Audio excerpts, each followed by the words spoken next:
There's no feeling more intense than starting over.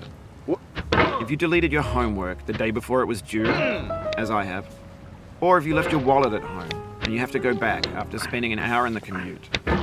If you won some money at the casino and then put all your winnings on red but it came up black. If you got your best shirt dry cleaned before a wedding and then immediately dropped food on it. If you won an argument with a friend and then later discovered that they just returned to their original view. Starting over is harder than starting up. If you're not ready for that, like if you've already had a bad day, then what you're about to go through might be too much. Feel free to go away and come back. I'll be here. Alright, thanks for coming with me on this trip. I'll understand if you have to take a break at any point. Just find a safe place to stop and quit the game. Don't worry, I'll save your progress, always, even your mistakes. This game is a homage to a free game that came out in 2002, titled Sexy Hiking. The author of that game was Jazuo, a mysterious Czech designer who was known at the time as the father of B games. And B games are rough assemblages of found objects. Designers slap them together very quickly and freely, and they're often too rough and unfriendly to gain much of a following. They're built more for the joy of building them than as polished products. In a certain way, Sexy Hiking is the perfect embodiment of a B game.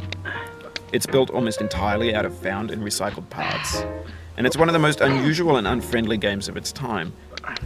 In it, your task is simply to drag yourself up a mountain with a hammer. And that act of climbing, in the digital world or in real life, has certain essential properties that give the game its flavor.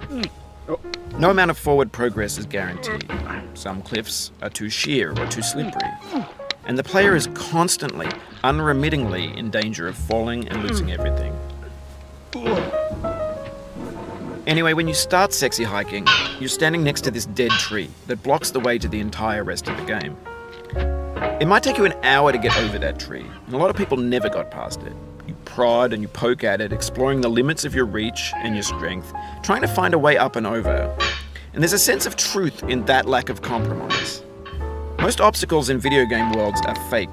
You can be completely confident in your ability to get through them once you have the correct method or the correct equipment or just by spending enough time. In that sense, every pixelated obstacle in Sexy Hiking is real. The obstacles in Sexy Hiking are unyielding, and that makes the game uniquely frustrating. But I'm not sure Jazuo intended to make a frustrating game. The frustration is just essential to the act of climbing, and it's authentic to the process of building a game about climbing. A funny thing happened to me as I was building this mountain. I'd have an idea for a new obstacle, and I'd build it, test it, and it would usually turn out to be unreasonably hard. But I couldn't bring myself to make it easier. It already felt like my inability to get past the new obstacle was my fault as a player rather than as a builder. Imaginary mountains build themselves from our efforts to climb them, and it's our repeated attempts to reach the summit that turns those mountains into something real.